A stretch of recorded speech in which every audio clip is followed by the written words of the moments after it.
जब कहीं से कोई रास्ता नहीं मिल रहा था, मैं सारे मौलानाओं के पास गई, सारे शरई कोर्ट में गई, कानपुर में, देवबंद में, गोवा में, मुंबई में। कहाँ पर ऐसा था जहाँ मैंने अप्लाई नहीं किया हो कि मुझे एक फ़ैसला दिला दीजिए। मैं झंझटों से थक गई थी, क्योंकि मैं कमज़ोर बहुत थी और हर बार हार के ना मैं उस इंसान के पास चली जाती थी।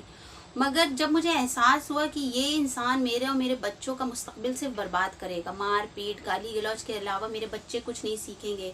भूख, लड़ाई झगड़ा, बहुत सारी चीज़ें झेलते झेलते मैंने बिल्कुल हार मान ली थी। घर वाले भी मेरे थक गए थे, 9 साल हो गए थे और ये ज़िंदगी बस ऐसे ही कट रही थी। 2-4 साल मैं घर में बैठती थी, साल 6 महीने रुकती थी, फिर जाती थी, फिर पिटती थी और फिर चली आती थी। कभी कभी ऐसा हुआ कि मैं सुसाइड करने तक का सोच लिया। मैं कभी कभी पैदल ही अपने घर के लिए निकल आई। बच्चे भी मेरे डरते थे, कांपते थे। फिर जब मैं घर में रही, मैं उस इंसान को रोज़ फ़ोन करती थी कि तुम एक तरफ़ा फ़ैसला कर दो, कुछ तो बातें मान लो कि भाई हम ठीक से रखेंगे, हम मारेंगे नहीं, हम खाना पीना ठीक से देंगे।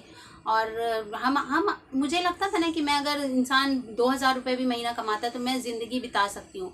मैंने आपको बताया कि मैंने बच्चों के फ्री एडमिशन के लिए भी कोशिश की, ताकि मेरे हस्बैंड को कोई प्रेशर ना पड़े। मैं उससे बोलती थी मैं जॉब कर लूँगी, मगर वो इंसान कभी झुकता नहीं था। माँ उसकी हर वक्त हम लोग को ताना देती थी, घर से निकाल दूंगी, मेरा महल है, मेरे पति ने बनवाया था। तो उन लोग को कहीं ना कहीं उस अल्लाह जाने उस हवेली का घमंड था क्या नहीं था। मेरे बच्चों का मुस्तकबिल बुरी तरह से ख़राब हो रहा था। स्कूल में मैंने 2 साल नहीं डाला, लॉकडाउन हुआ था, प्लस मुझे ये भी था कि कहीं अपनी ससुराल चली गई तो उस एरिया में एडमिशन कराऊँ। इस चक्कर में उन लोग का एडमिशन का टाइम निकल गया था। फिर बहुत उसको रोध हो के मैंने सोचा कि एक आखिरी कदम, जब मेरे एक डैडी के फ्रेंड ने बताया कि आप लोग लखनऊ चलिए, मैं लेके जाता हूँ। फिर हम लोग लखनऊ गए। वहाँ पे मैंने केस फाइल किया और जब तारीखों पे मेहताब ने आना शुरू किया, तो पहली तारीख में जब वो आया, आते ही उसने मुझे घूरना शुरू किया। 1 घंटा खड़ा वो मुझे गेट पे घूरता रहा, घूरता रहा, घूरता रहा। मैं अंदर से तो डर रही थी, मगर सामने से ये दिखा रही थी कि मुझे कोई फ़र्क नहीं पड़ता। तो फिर हियरिंग स्टार्ट हुई, मैंने अपनी बातें बताई। उसने मेरे पर बहुत झूठे इल्ज़ाम लगाए, ये मुझे प्यार नहीं करती है और ये कभी मेरे पास नहीं आना चाहती है, मुझसे कोई भी फिज़िकल कांटेक्ट नहीं रखती है, ऐसा वैसा करके बहुत सारे इल्ज़ामात लगाए। खैर मैंने भी अपनी बात कही और बहुत सारी हियरिंग्स हुई। हर हर उसमें वो आता था, हर हियरिंग में आता था। 7 महीने ये सब चला कोर्ट का प्रोसीजर। और उसमें वो जब भी किसी गवाह को लेके आता था, उसके खुद के मामू आए, उसका कज़िन आया, तो वो लोग आके शरई कोर्ट में गवाही दिए कि हम लोग उसके सामने कुछ नहीं बोल सकते, बट एज अ विटनेस हम बताएंगे कि लड़की बहुत अच्छी, इसको प्लीज़ वापस मत भेजिएगा। मेरा भांजा या मेरा भाई, मेरा दोस्त, मेरा जिसको भी वो लेके आता था, वो दिमाग का थोड़ा सनकी है, वो गुस्सा बहुत करता है, इसकी जान को खतरा, प्लीज़ आप लोग, हम लोग उसके सामने नहीं बोल सकते, हमारी रिश्तेदारी ख़राब होगी, बट आप लोग, हम लोग इसके मतलब इसकी कोई जिम्मेदारी नहीं ले सकते। मेहताब का यही था। वहाँ पे शरई कोर्ट में भी उसने बहुत धमकियाँ दी, पूरे पैनल को बहुत बुरी तरह से कहता था कि तुम लोग को मैं सुप्रीम कोर्ट में घसीट लूँगा, मैं तुम लोग को हाई कोर्ट में घसीट लूँगा, तुम लोग कुछ कर नहीं सकते हो। और बहुत कई बार डांट खाया। एक बार वो चुपके से मोबाइल से रिकॉर्डिंग कर रहा था, उसका मोबाइल भी छीन लिया गया। वहाँ पे धमकी देता था, भाई से मेरे बोलता था यहाँ पे आके क्या कर लोगे, तो भाई ने कहा कुछ नहीं कर पाएंगे, 9 साल से हम लोग हर जगह जा रहे हैं, एक बार यहाँ भी आके देख लिया, हो जाता है तो ठीक है, नहीं होता तो फिर देखा जाएगा। फिर शरई कोर्ट वालों ने पूछा आपको वो खुला चाहिए, तो आपको सामान तो नहीं वापस चाहिए, आपको कोई कुछ नहीं। मैंने बोला मुझे कुछ नहीं चाहिए, मुझे सिर्फ खुला दिला दीजिए, ताकि मैं इस इंसान के पास वापस जलील होने नहीं जाऊँ। मेहताब को शायद दीन की जानकारी नहीं थी, जैसे हमारे बाकी मौलानाओं को नहीं थी, कि इस्लाम में औरत को खुला लेने का हक है। औरत सिर्फ इस बेसिस पे भी शौहर को छोड़ सकती है कि उसको उसकी शक्ल ना पसंद हो। और बहुत इजी प्रोसीजर था, मगर ये लोग ने उसको इतना कॉम्प्लिकेट कर दिया था, आप सोच नहीं सकते। हर जगह से मुझे ऐसे भगाया गया था, और रीज़न था कि तुम्हारा हस्बैंड बहुत बदतमीज़ है, वो हम लोग उससे डर रहे हैं। आप सोचिए, इतनी बड़ी बड़ी शरई कोर्ट चला रहे हो आप, आपके पास मीडिया है, आपके पास पार है, आपके पास दीन है आपको, और एक मामूली इंसान जिसकी कोई हैसियत नहीं, ना वो अंडरवर्ल्ड का डॉन था, ना वो पैसे वाला था, ना वो कोई बिजनेस टाइकून था, लेकिन सब उससे डरते थे।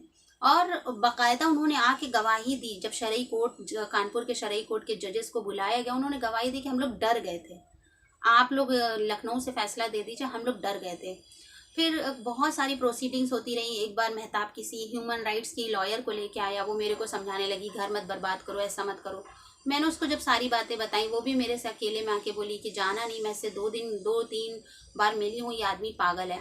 वहाँ पर मेहताब को मुझे एक रूम में दिया गया कि आप लोग हस्बैंड वाइफ हैं, थोड़ी देर काउंसलिंग करी जाएगी, आप लोग एक दूसरे से बात कर लीजिए। वहाँ मेहताब ने पूरा मेरा हाथ मरोड़ दिया, पूरे हाथ में स्वेलिंग आ गई थी, बहुत बुरी तरह से वो करता था और धमकी रोज़ देता था, मैं बर्बाद कर दूंगा, मैं तबाह कर दूंगा, मैं ऐसी जगह एसिड डालूंगा किसी मर्द के काबिल नहीं रहेगी, मैं तुझे मरवा दूंगा, तेरे घर में 3 भाई हैं, 3 बेवाएँ दिखेंगी और ये कर दूंगा, मेरा कोई है नहीं आगे पीछे, मेरी एक माँ है, मैं बर्बाद हो जाऊंगा मगर तुझे छोड़ूंगा नहीं। वहाँ पे उसने मेरे कैरेक्टर को लेके भी बहुत सारे, क्योंकि मैं उसको बता चुकी थी कि मेरा एक रिश्ता आ रहा है, मेरे घर वाले शादी करने की सोच रहे हैं, क्योंकि मैं उसको बहुत चाहती थी और मैं उससे कुछ भी नहीं छुपाती थी। तो मैंने इनफैक्ट उस इंसान के बारे में बताया था कि ये शख्स है, इनका ये नंबर है, ये फ़ोन नंबर है और ये मेरे से शादी करना चाहते हैं मगर मैं तुम्हारे साथ रहना चाहती हूँ। और फिर जब शरई कोर्ट में ये सब प्रोसीडिंग्स चलती रही, रोज़ आए दिन उसकी धमकियाँ रहती थी, वहाँ पे बहुत चिल्लम चिल्ली किया, कई कई बार उन लोगों ने भगा भी दिया उसको, क्या बाहर जाइए, आप तमीज़ नहीं है बात करने की। फिर यहाँ से जितने पंचायत में बैठे थे लोग, हमारे बिरादरी के जितने सरपंच थे, वो भी विटनेस के लिए गए। मतलब आप सोचिए ना, कानपुर टू लखनऊ हम लोग बाय कार जाते थे, अच्छा खासा खर्च होता था। और मुझे फिर लगता था ना कि अब तो बात बन ही नहीं सकती है, क्योंकि अब मैं अगर बोलूँगी कि नहीं मुझे फिर से निभाना है, तो घर वाले कहेंगे या तो तुम हम लोग को बेवकूफ़ बना रही हो या खुद बेवकूफ़ हो। पूरी बिरादरी समझ लीजिए ना आप, सरपंच लोग भी गए, जजेस भी गए, सब लोग, विटनेसेस भी जाते थे जिन्होंने लड़ाई देखी, जो बीच में पड़े थे। और हर जगह पे हर इंसान ने मेहताब का रवैया देख के यही कहा कि इस इंसान के साथ रहना मत बेटा। और वो शख्स भी ऐसा था ना कहीं आज मैं आपको बता रही हूँ बात, मैंने अपने घर वालों तक को नहीं बताई। कहीं ना कहीं मुझे लगता था ना कि ये सब प्रोसीडिंग्स हो रही है तो शायद वो मेरे से एक बार बोले कि गुड़िया सब ख़त्म कर दो, फिर से हम लोग एक हो जाते हैं, अब मैं कुछ नहीं करूँगा। मगर उसने वहाँ मुझे धमकियाँ दी, तुम्हें समझ में नहीं आ रहा है, तुम्हें समझ में नहीं आ रहा है, मैं तुम्हें बर्बाद कर दूंगा, तुम सोच नहीं सकती हो, तुम्हें क्या लग रहा है ये लोग तुम्हें खुला दिला देंगे, जब तक मैं नहीं चाहूँगा तुम छूट नहीं सकती हो, तुम मेरी गाय हो, मेरे खूंटे से बंधी रहोगी, मैं तुम्हें अपनाऊंगा भी नहीं, छोड़ूंगा भी नहीं, मैं तुम्हें छोड़ूंगा नहीं। मैं हर बार सोचती थी, वो लोग हम लोग को ना एक रूम में भेजते थे, हम सोचते थे कि शायद आज ये मोहब्बत से बात कर लेगा, आज ये कह देगा अच्छा गुड़िया ख़त्म करो, मगर उसने कभी भी नरमी नहीं अख्तियार की। लास्ट हियरिंग मेरी थी, वो लोग ने हमें लोग को एक और मौका दिया कि आप लोग हस्बैंड वाइफ एक बार बात कर लीजिए, शायद कुछ बात बन जाए। और मैं एक बोल के लिए तरस रही थी कि ये बंदा आज मुझसे अच्छे से बोल देगा और मैं सब कुछ छोड़ दूंगी, मैं कसम से सब कुछ छोड़ देती उस इंसान के लिए। मगर उसने मुझे वहाँ पर भी धमकियाँ दी, ऐसे घूर रहा था, सिर्फ खड़ा घूर रहा था, इधर आओ, घूर रहा। भाई ने देख लिया, भाई ने बोला उसके पास से हटो हमको। फिर तब भी हम चुपके से उसके पास गए किनारे, वॉशरूम के बहाने, तो मुझको धमकी देने लगा, समझ नहीं आ रहा है तुमको क्या लग रहा है ये लोग तुमको छुड़ा लेंगे, कोई कुछ नहीं कर सकता, तुमको क्या लग रहा है तुम बच जाओगी, मैं नहीं छोड़ूंगा तुम्हें, मैं तुमको कभी ज़िंदगी में नहीं छोड़ूंगा। और उसकी इस धमकी में भी मैं कहीं ना कहीं मोहब्बत ढूंढती थी। खैर प्रोसीडिंग्स ख़त्म हो गई, 7 महीने तक हम लोग चक्कर काटते रहे, कई बार हियरिंग में वो आता नहीं था, हम लोग जाते थे इतनी दूर बेवकूफ़ बन के, कई विटनेसेस को ले गए, वो बेचारे अपना काम कारोबार छोड़ के गए। फादर मेरे जाते थे, उनको प्रॉब्लम्स थी बहुत सारी, किडनी में स्टोन्स था, इतनी दूर जाना फिर रास्ते से वापस आना, पूरा दिन हम लोग का इंगेज रहता था। तो बहुत सारी चीज़ों के बाद फाइनली उन लोगों ने कहा कि अब आपका मसला नहीं बन रहा है, हम लोग आपको फ़ैसला दे देंगे। और 7 महीने के बाद उनका वर्डिक्ट आया कि फाइनली मुझे खुला मिल गया। और जब मुझे खुला मिला तो मुझे 1-2 दिन पहले बता दिया गया था कि 1-2 दिन में आपका फ़ैसला आने वाला है। तो मैं वहाँ से हट के यहाँ अपनी दोस्त के घर आ गई, क्योंकि मैं बहुत डिस्टर्ब थी, बहुत परेशान थी, मुझे कुछ नहीं समझ में आ रहा था, सब कुछ मेरा छूट रहा था। एक ऐसा रिश्ता जो कभी था ही नहीं, वो रिश्ता मेरा ख़त्म हो रहा था। मतलब बड़ी मुश्किल से मैं उस रिश्ते से निकली तो थी, मगर शायद अभी भी मैं उस इंसान को भूल नहीं पाई थी, क्योंकि कुछ भी हो वो इंसान मेरी ज़िंदगी का पहला शख्स था। खैर मैं भी यहाँ आई हुई हूँ, अपनी दोस्त के घर में रह रही हूँ, ताकि थोड़ा मेरा माइंड डेविएट हो वहाँ से। बच्चों की पढ़ाई भी छूट रही है, मुझे पता है बहुत सारी, मगर मैं शायद नॉर्मल नहीं हो पा रही हूँ, क्योंकि मुझे पता है मैं वहाँ जाऊँगी, मेरी माँ मुझे देख के तकलीफ़ में होंगी, मेरे बाप मुझे देख के तकलीफ़ में होंगे। रिश्ता मेरे लिए रुका हुआ है, वो कह रहे हैं कि हमें शादी करना है इस लड़की से, जो भी है वो, उन्होंने मुझे देखा नहीं है, वो देखना चाहते हैं, जो भी है जो भी होगा, आई डोंट नो। तो प्लीज़ मेरे वीडियो को शेयर कीजिए, कमेंट करिए, ताकि जो लड़कियां इस ऐसे बेमकसद रिश्ते में फंसी हुई हैं उनको पता चले कि एक जगह है शरई कोर्ट जहाँ पे मुझे खुला मिला। मैं बता नहीं सकती हूँ मैंने किसके किसके हाथ पैर नहीं जोड़े, सब ने पल्ला झाड़ लिया था, सब ने कहा था मैं इस बछड़े, बड़ी बड़ी अथॉरिटीज, सोचिए शहर काजी, मैं नाम लेके उनका कह सकती हूँ, कानपुर में उन्होंने मुझे उल्लू की तरह दौड़ाया, उन्होंने मुझे बेइज्जत किया। मैं कुछ नहीं कर सकता, जाके निभाओ उस आदमी के साथ। तुम लोग को औरत हो के मर्द का दिल नहीं जीतना आता। सोचिए 10 साल से मैं मार खा रही हूँ, मुझे प्रेस से जलाया जा रहा है, मुझे सिलेंडर से मारा जा रहा है, मुझे कट्टा निकाला जा रहा है, वो बंदा मुझसे कह रहा है तुम निभाना नहीं चाहती हो।